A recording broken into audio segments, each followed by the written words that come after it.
भारत माता की वंदे वंदे वंदे। नारी शक्ति बंधन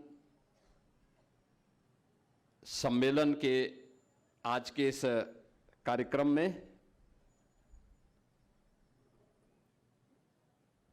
जिला पंचायत अध्यक्ष श्रीमती साधना सिंह जी,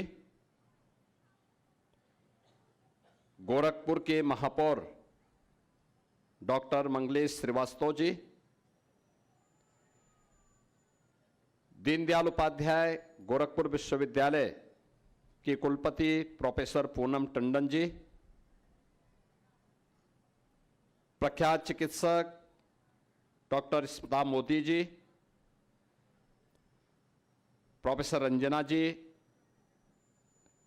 उद्यमी एवं समाज सेवी श्रीमती संगीता पांडे जी, वरिष्ठ अधिवक्ता सुश्री अमिता शर्मा जी, उद्यमी एवं समाज सेवी श्रीमती सुधा Modi ji, professor विनत्या Pathak ji, professor Uma Srivastava ji, professor Sunita ji, पूर्व महापौर श्रीमती अंजू चौधरी जी, श्रीमती सत्या पांडे जी, राज्य महिला आयोग की उपाध्यक्ष श्रीमती चारू चौधरी जी, क्षेत्रीय अध्यक्ष महिला मोर्चा श्रीमती अमिता गुप्ता जी, प्रदेश उपाध्यक्ष महिला मोर्चा श्रीमती स्मिता चंद जी, जिला अध्यक्ष महिला मोर्चा श्रीमती चंचला शुक्ला जी, महानगर मंत्री श्रीमती अंजुला रावत जी, श्रीमती अनुपमा पांडे जी, श्रीमती गीतांजलि श्रीवास्तव जी,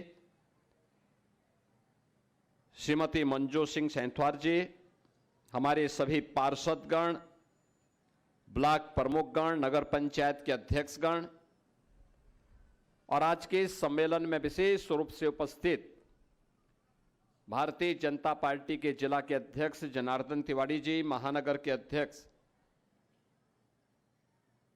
राजेश गुप्ता जी, हमारे माननीय विधायकगण राजेश त्रिपाठी जी, डॉक्टर बिमलेश पासवान जी, श्री महेंद्र पाल सिंह जी, प्रदीप शुक्ला जी, श्रवण निषाद जी, विपिन सिंह जी, प्रदेश उपाध्यक्ष और विधान परिषद सदस्य डॉक्टर धर्मेंद्र सिंह जी, हमारे क्षेत्रीय अध्यक्ष और आज के इस कार्यक्रम में उपस्थित हमारे भारतीय जनता पार्टी के सभी पदाधिकारीगण, अन्य विभिन्न सामाजिक संगठनों से जुड़े हुए उपस्थित प्रबुद्धजन, नारी शक्ति बंधन सम्मेलन का यह अपने आप में एक अद्भुत क्षण है और मुझे लगता है कि आक्रोश रैली के बाद यह पहला सम्मेलन हो रहा है, इसलिए मैं मंचस्थ और सामने भी उपस्थित नारी शक्ति के प्रत्येक आप सभी बहनों का मैं हृदय से स्वागत करता हूं, अभिनंदन करता हूं।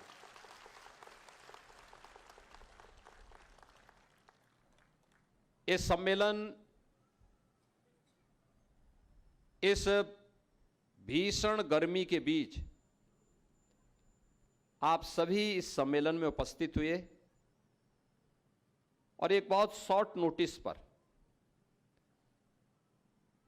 मेरा पश्चिमी बंगाल चुनाव प्रचार में मैं था, मुझे आज सायंकाल गोरखपुर आना था,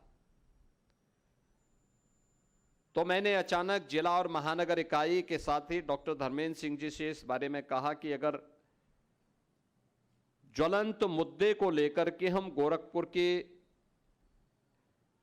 उन सभी नारी शक्ति के साथ एक सम्मेलन करेंगे तो उसका मैसेज होगा, आधी आबादी को अपनी ताकत का एहसास होगा। और उस शॉर्ट नोटिस पर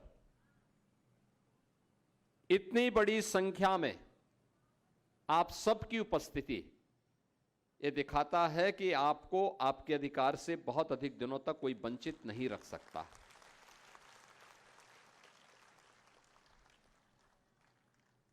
ये नारी शक्ति के द्वारा भीख नहीं मांगी जा रही है, उसका ये स्वतः अधिकार है, और स्वतः अधिकार को देने का कार्य आजादी के बाद जिसको लटकाने का, भटकाने का प्रयास हो रहा था, वो अधिकार 2014 के बाद पहली बार प्रधानमंत्री मोदी जी के प्रयासों से देना प्रारंभ हुआ। ये जो प्रयास हुए हैं, ये आधी आबादी के प्रति कृतज्ञता ज्ञापित करते हुए यह अभियान प्रारंभ हुआ है, क्योंकि प्रधानमंत्री मोदी जी का यह सोचना है कि जब नारी शक्ति सशक्त होती है तो वह परिवार अपने आप में समर्थ होता है। परिवार समर्थ होता है तो समाज की नींव सुदृढ़ होती है, और समाज की नींव जब सुदृढ़ होती है तो राष्ट्र शक्तिशाली होता है, समृद्ध होता है। आत्मनिर्भर और विकसित भारत की संकल्पना वहां से प्रारंभ होती है। उस आत्मनिर्भर भारत की परिकल्पना को और सशक्त भारत की, विकसित भारत की संकल्पना को आगे बढ़ाने के लिए ये सभी कार्यक्रम और ये अपने आप में एक रिफॉर्म है, समय की आवश्यकता के अनुरूप किए जाने वाले परिवर्तन का हिस्सा है। ऐसा नहीं कि हमारे पूर्वजों ने इसको अनदेखी किया हो। भारतीय समाज, याद रखना, भारतीय इतिहास के अंदर अगर आप एक बार नजर दौड़ाएंगे, प्रभु श्री राम का एक नाम क्या है? कौशल्या नंदन। क्यों? क्योंकि माता कौशल्या के पुत्र थे। नाम क्या है? किसके नाम से आया है? मां के नाम से संबोधन हुआ। हमारे कृष्ण कन्हैया को क्या कहते हैं? यशोदा नंदन। ये भी मां के नाम से, जिन्होंने बचपन में उनका लालन पालन किया। आप याद करिए, अर्जुन को क्या कहते हैं? कौन्तेय। किसके कारण? मां के कारण। आप याद करिए, अपनी प्रतिज्ञा के लिए पूरे महाभारत को पूरी मजबूती के साथ युद्ध के मैदान में सामना करने का साहस जिनका कोई नहीं कर रहा था, जिनकी प्रतिज्ञा ही उनका संकल्प था, भीष्म पितामह। गंगा पुत्र थे, गांगेय कहलाए। आप याद करिए ना, ये सारी बातें। और हमारे यहां जब हम संबोधन कहते हैं, जब हम श्री राम कहते हैं, जय श्री राम कहते हैं ना, श्री का संबोधन माता सीता के लिए होता है। और उसका अगर पूरा आप नाम पूरी रूप से उस पूरे उद्घोष को करेंगे तो क्या बोलते हैं? बोलो सियावर रामचंद्र भगवान की, ये नाम होता है। आप चले जाइए मथुरा वृंदावन में, वहां पर हम सब ये मानते हैं ना कि मथुरा वृंदावन ये भगवान कृष्ण की जन्मभूमि और उनकी लीला भूमि है। लेकिन संबोधन क्या है? राधे राधे का। संबोधन क्या है? राधे राधे का। आप काशी में जाइए, काशी में संबोधन क्या मिलता है? नमः पार्वती पतिये हर हर।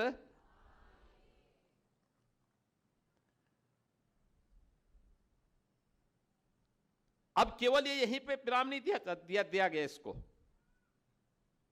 आप याद करिए, दुनिया की जो देवतुल्य नदी है उसका नाम क्या है? गंगा। हमने उसको मां के रूप में संबोधन दिया, गंगे मैया की।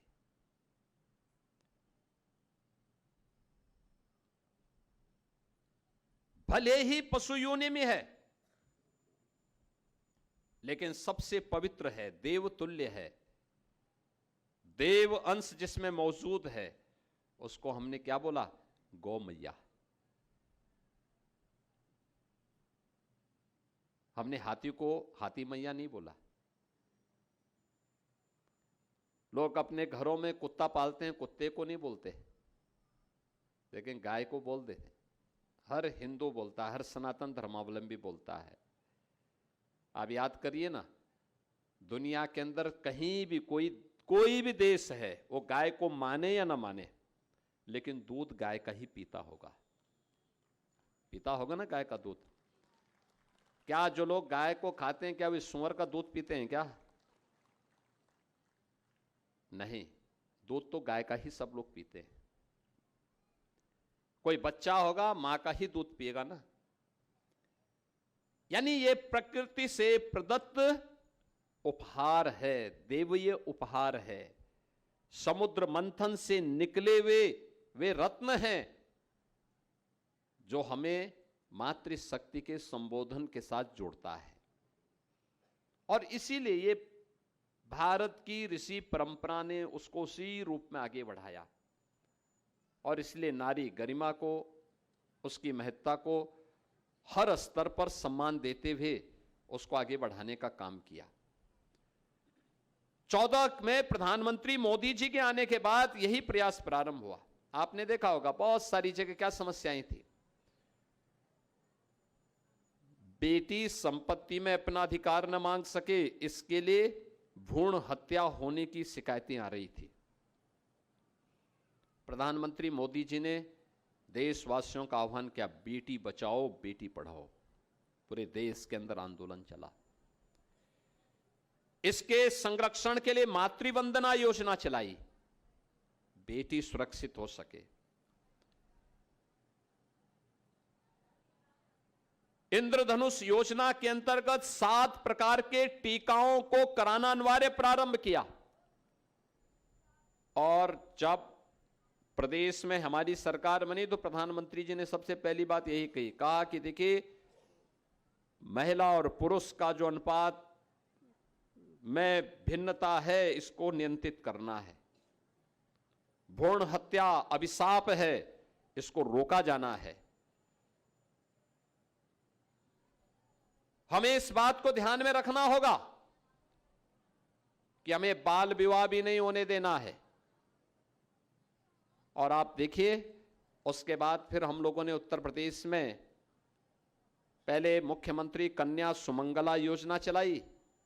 बेटी के जन्म लेने से लेकर के स्नातक तक की पढ़ाई के लिए 25,000 रुपए का पैकेज राज्य सरकार दे रही है। और मुझे बताते हुए प्रसन्नता है कि 26 लाख बेटियां वर्तमान में इस योजना का लाभ प्रदेश में ले रही हैं। फिर बेटी की शादी के लिए पिता चिंता न करे, इसके लिए सरकार अपने ऊपर जिम्मेदारी लेगी। हम लोगों ने मुख्यमंत्री सामूहिक विवाह योजना चलाई। प्रत्येक बेटी की शादी के लिए 1 लाख रुपया देते हैं। दोनों काम होते हैं, बाल विवाह भी नहीं होता, दहेज मुक्त विवाह भी होता है, और मुख्यमंत्री से लेकर के मंत्री तक, यानी डीएम से लेकर सीएम तक सब लोग उस शादी का हिस्सा में, उसमें शादी में भागीदार बनते हैं। इतने धूम धड़ाके के साथ शादी ब्याह होते हैं। बेटी की विदाई होती है, समाज के अभिशाप को भी दूर किया जाता है, और समाज को सशक्तिकरण की दिशा में कदम बढ़ाए जाते हैं। ऐसे ही आपने देखा होगा, और इस पूर्वी उत्तर प्रदेश में तो यहां का एक एक गांव उस अभिशाप से अभिषिक्त था, इंसेफ्लाइटिस की बीमारी से। इंसेफ्लाइटिस की बीमारी के कारण बड़े पैमाने पे मौतें होती थी, बच्चे मरते थे, कुपोषण की शिकायतें थी। हम लोगों ने जब जांच की तो पता लगा खुला में शौच और शुद्ध पेयजल का अभाव इसका कारण है। स्वच्छ भारत मिशन के अंतर्गत हर घर में शौचालय निर्माण का कार्यक्रम, जिन गरीबों के घर में सिर ढकने के लिए आवास नहीं, उन्हें प्रधानमंत्री आवास योजना या मुख्यमंत्री आवास योजना में आवास दिलाए गए और प्रयास किया गया कि ज्यादातर आवास महिलाओं के नाम पर हो। ग्रामीण अभिलेख घरौनी के नाम पर आबादी की लैंड पर जिन लोगों का मकान है, उस आबादी की लैंड पर बनने वाला बना हुआ मकान का अधिकार पत्र भी उसके नाम पर हो। इसके लिए घरौनी वितरण का काम महिला के नाम पर, और देश के अंदर 3 करोड़ घरौनी वितरित हुए, उनमें से 1 करोड़ से ज्यादा के लिए उत्तर प्रदेश में वितरित हुई है। 4 करोड़ लोगों को देश के अंदर आवास मिले हैं, यह भी महिलाओं के सिरे जाता है। 12 करोड़ लोगों के घर में शौचालय बने हैं। उज्ज्वला योजना में रसोई गैस के कनेक्शन पहले नहीं मिलता था, बाद में फ्री करा दिया गया, फिर प्रधानमंत्री मोदी जी के आने के बाद फ्री करवाया गया। आयुष्मान भारत में 5 लाख रुपए की स्वास्थ्य बीमा का कवर, हर गरीब को फ्री में राशन की सुविधा का लाभ मिले, इसके लिए प्रधानमंत्री जी की स्कीम के अंतर्गत उन्हें फ्री में राशन की सुविधा का लाभ। ऐसी ढेर सारी योजनाएं हैं, जो योजनाएं महिला सशक्तिकरण की दिशा में एक महत्वपूर्ण कदम है। उनके स्वावलंबन के लिए भी कदम उठाए गए। आप याद करिए, स्ट्रीट वेंडर, जितने भी पटरी व्यवसायी हैं, ठेला खोमचा रेड़ी लगाते थे, उधार में पैसा लेते थे, ब्याज की दर उनको बहुत चुकानी पड़ती थी। आज ये समस्या नहीं है। पीएम स्वनिधि योजना के अंतर्गत उनको यह सुविधा लाभ आज प्राप्त हुआ है कि ब्याज मुक्त ऋण की व्यवस्था, और वह आर्थिक स्वावलंबन के पथ पर अग्रसर हो सकें। अगर महिला उद्यमी आगे बढ़ना चाहती है, कोई महिला उद्यमी बनना चाहती है, प्रधानमंत्री स्टैंड अप की योजना, प्रधानमंत्री स्टार्टअप की योजना, मुख्यमंत्री युवा उद्यमी स्कीम की योजना उनके लिए आर्थिक स्वावलंबन का आधार तैयार करती है। ये सभी कार्य होने के बाद यह भी हुआ कि बिना राजनीतिक भागीदारी के, बिना राजनीतिक भागीदारी के, क्योंकि पंचायतों में तो मिला, स्थानीय निकायों में मिला, और जिन पंचायतों में महिलाएं स्वतंत्र रूप से काम कर रही हैं, जीत करके गई हैं, वहां पर उन्होंने पुरुष से बेहतर प्रदर्शन करने का कार्य किया है। और खासतौर पर शिक्षा में, स्वास्थ्य में, पोषण में, स्वावलंबन में उनकी उपस्थिति ज्यादा बेहतर हुई है। यानी घर गृहस्थी से लेकर के अंतरिक्ष की यात्रा का कार्य हो, स्वावलंबन से लेकर के सशक्तिकरण के कार्य और सुरक्षा के कार्य, आज प्रत्येक क्षेत्र में, शिक्षा का क्षेत्र हो, स्वास्थ्य का क्षेत्र हो, स्वावलंबन का क्षेत्र हो, प्रत्येक क्षेत्र में नारी शक्ति आज प्रभावी ढंग से आगे बढ़ रही है। लेकिन यह और भी प्रभावी हो, इसके लिए प्रधानमंत्री जी ने एक अभियान प्रारंभ किया, और उसके लिए उन्होंने कहा कि इसके लिए आवश्यक है राजनीतिक भागीदारी। और इसके लिए 2023 में नारी शक्ति वंदन अधिनियम, देखिए, जब देश ने अपना नया संसद भवन बनाया 100 साल के बाद, याद करिए ना, 100 साल के बाद जब भारत ने अपना स्वयं का संसद भवन बनाया, उस संसद भवन में पहला कोई अधिनियम पारित हुआ था, तो अब पारित हुआ था नारी शक्ति वंदन अधिनियम।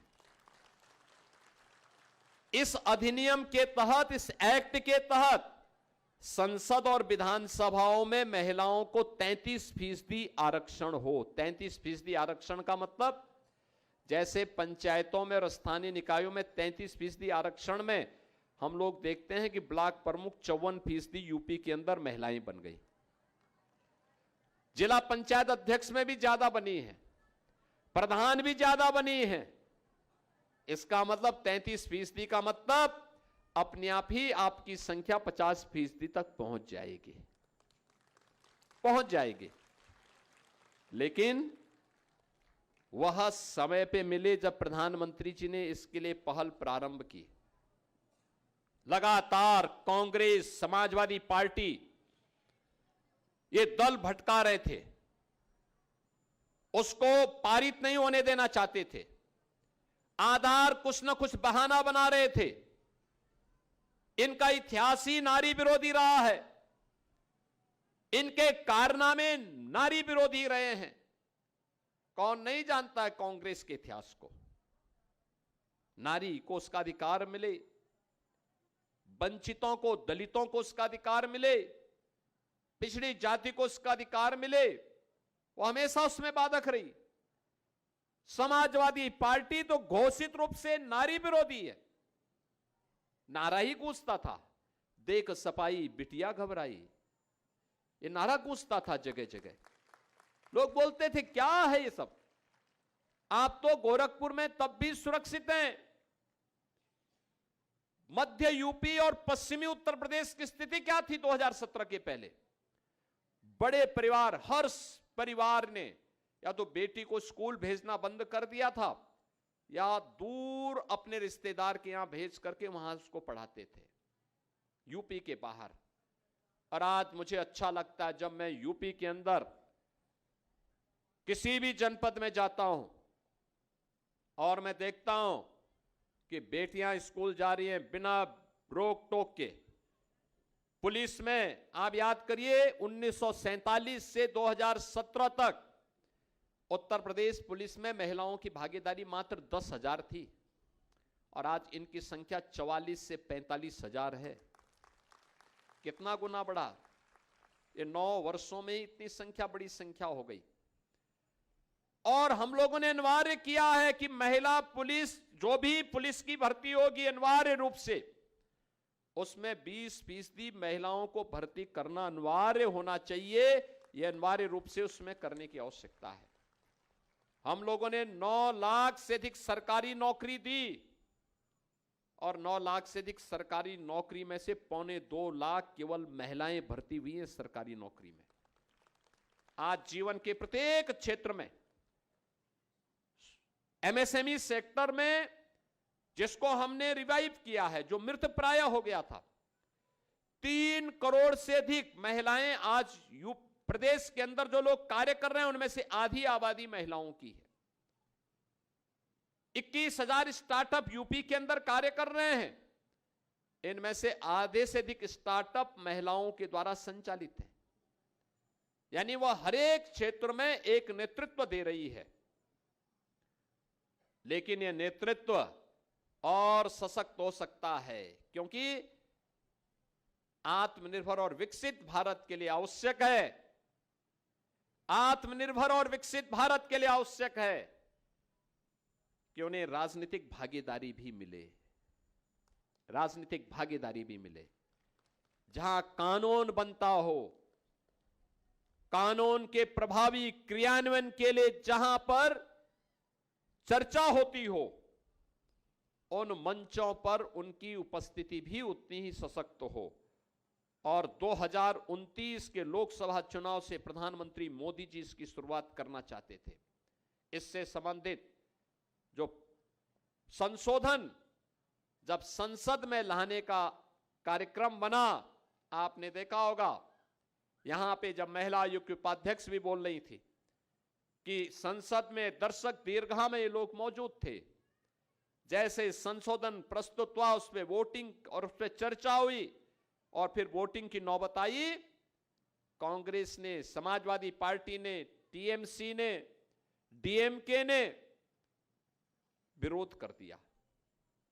ये सब विरोध किए और विरोध करने के साथ साथ इन लोगों ने जैसे ही विधेयक गिरा ये लोग तालियां बजाते हुए, हंसते नाचते हुए बाहर निकले कि देखो हमने विधेयक गिरा दिया।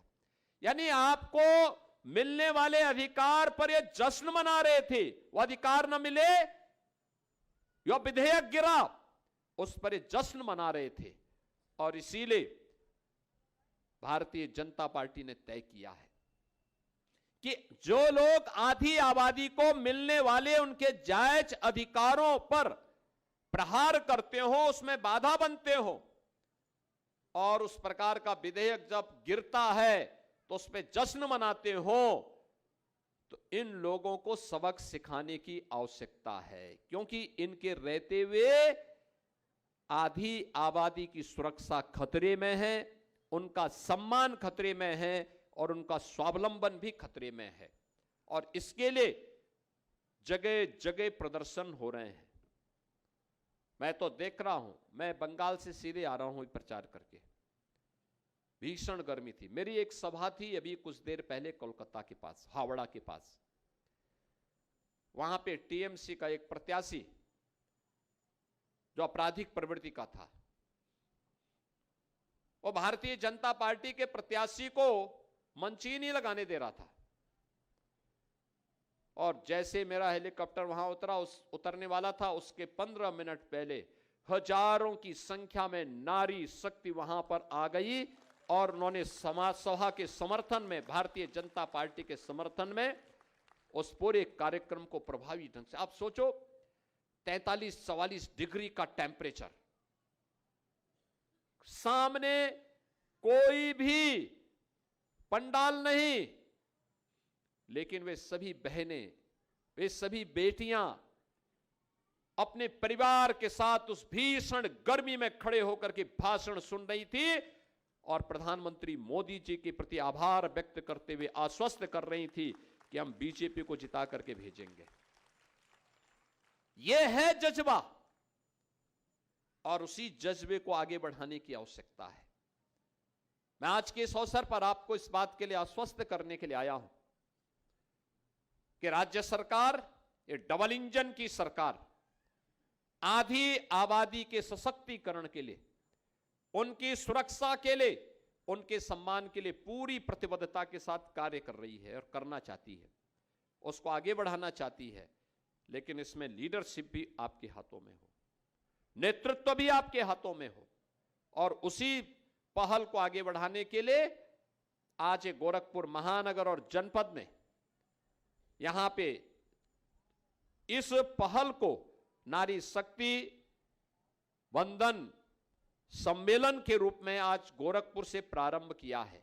मैं आज के इस अवसर पर यहां के क्षेत्रीय अध्यक्ष श्री सहजानंद राय जी को, प्रदेश उपाध्यक्ष और विधान परिषद सदस्य डॉक्टर धर्मेंद्र सिंह जी को, महानगर अध्यक्ष श्री महानगर के हमारे संयोजक राजेश गुप्ता जी को, जिलाध्यक्ष श्री जनार्दन तिवारी जी को, महिला मोर्चा की क्षेत्रीय अध्यक्ष श्रीमती अमिता गुप्ता जी, और महानगर और जिले की उन सभी पदाधिकारियों को हृदय से धन्यवाद दूंगा जिन्होंने केवल भाजपा तक सीमित नहीं रखा, बल्कि समाज के प्रबुद्ध जनों को भी इस सम्मेलन के साथ जोड़ा है, सबको जोड़ा है। कुलपति जी भी आई हैं, महानगर की प्रतिष्ठित हमारी चिकित्सक आई हैं, दीनदयाल उपाध्याय गोरखपुर विश्वविद्यालय, और समाज में जिन्होंने अपने दम पर, अपने बल पर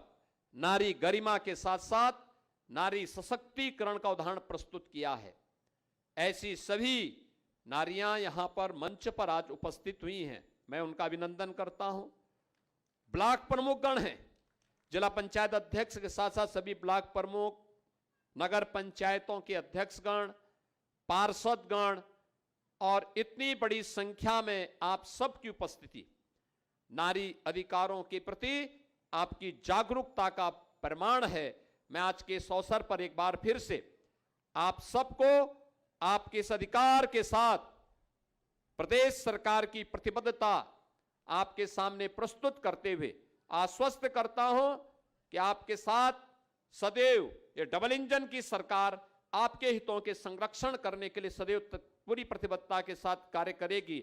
आज के इस अवसर पर मैं एक बार फिर से इस नारी शक्ति वंदन सम्मेलन के अवसर पर आप सभी का हृदय से अभिनंदन करते हुए अपनी वाणी को विराम देता हूं। धन्यवाद। जय हिंद।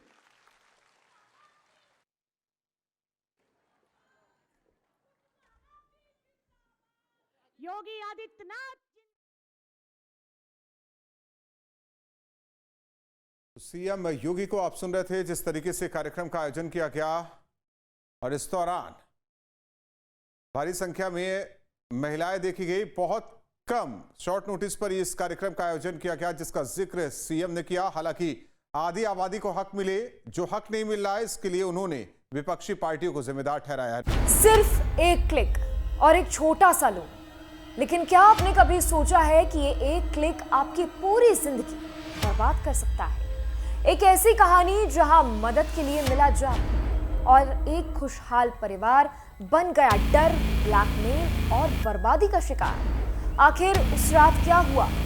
क्यों एक औरत को अपनी जान देने की नौबत आ गई? जानने के लिए नजर मत हटाइए, क्योंकि ये कहानी आपको अंदर तक हिला देगी। कौन है वहाँ?